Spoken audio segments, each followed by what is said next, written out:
प्रिय विद्यार्थियों, आज मैं डॉक्टर ज्योति रोहिला स्वागत करती हूँ आप सबका। आज मैं एक स्वप्न साकार हुआ अमर ज्योति पाठ की एनिमेटेड वीडियो को लेकर आपके सामने प्रस्तुत हुई हूँ। मेरे YouTube channel Hindi classes by doctor Jyoti ma'am पर आपका खूब खूब स्वागत, आभार, अभिनंदन। इस पाठ में डॉक्टर तुली का साक्षात्कार लेने वाले हैं मधुबन जी और इस पाठ में उसी को विस्तार पूर्वक बताया गया है।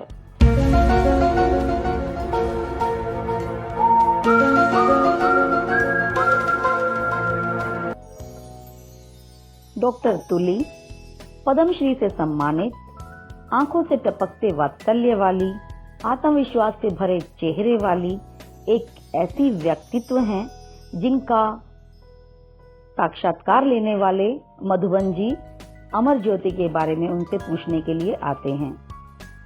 डॉक्टर तुली, जो आप ऊपर चित्र में जो दिखाई दे रही हैं, जिन्होंने अमर ज्योति संस्था की स्थापना की।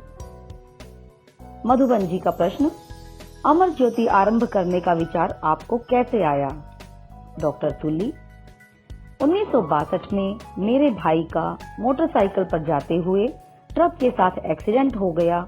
उस समय उनकी उम्र केवल 22 साल की थी। वह पढ़ाई खत्म करके इलेक्ट्रिकल इंजीनियर बन चुका था, लेकिन एक्सीडेंट के कारण मेरे भाई का एक पैर काटना पड़ा। मैंने भी कॉलेज में पढ़ाना शुरू कर दिया, लेकिन विकलांगों के प्रति लोगों का रवैया बहुत नकारात्मक था। भारत चीन युद्ध के दौरान बहुत से घायल व्यक्तियों और सैनिकों को देखकर मैंने सोचा कि इनके उपचार और पुनर्वास का ध्यान किसी के द्वारा नहीं रखा जाता। उनके लिए पुनर्वास केंद्र देखे और लोगों का विकलांगों के प्रति अजीब दृष्टिकोण देखकर उसी समय मन में विचार आया कि इनके लिए एक संस्था आरंभ की जाए। ऐसा विचार करके 1981 में एक पेड़ के नीचे 30 बच्चों के साथ मैंने यह प्रयोग आरंभ किया।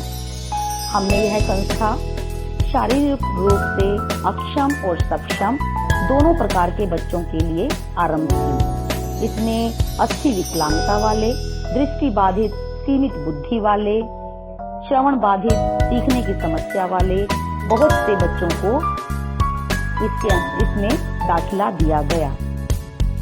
उसके पश्चात दिल्ली में 450 और ग्वालियर में 250 छात्र हमसे जुड़े हैं।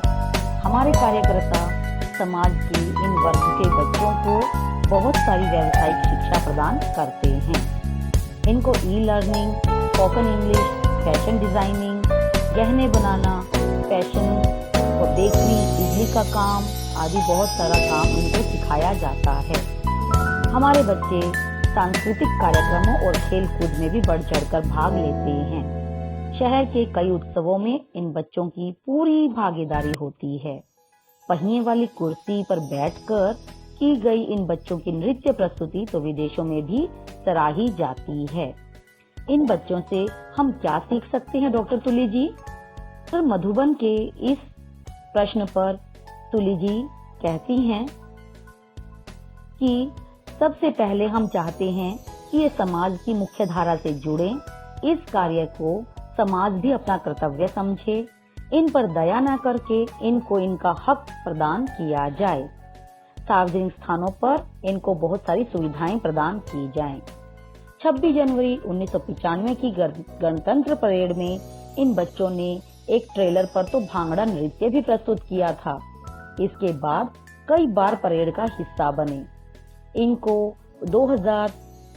सन 2000 में बच्चों को प्रोग में आयोजित एबिलम्पिक्स में लेकर हम गए। वर्ष 2003 में भारत में भी एबिलम्पिक्स का आयोजन किया गया। अभी तक हुए 7 एबिलम्पिक्स में से हमारे देश में आयोजित प्रतियोगिता को सर्वश्रेष्ठ माना गया। इन्होंने रामायण, महाभारत, कृष्ण लीला पर आधारित अनेक कार्यक्रमों में हर जगह इनको सराहना प्राप्त हुई।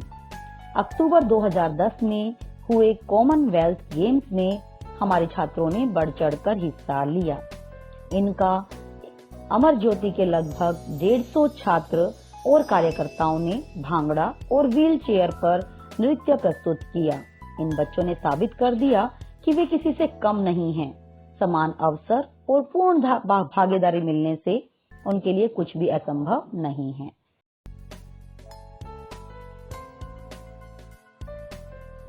धन्यवाद।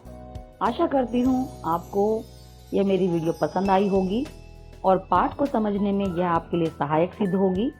मैं आगे भी आपके लिए ऐसे ही लाभदायक वीडियोस लेकर आती रहूंगी। धन्यवाद।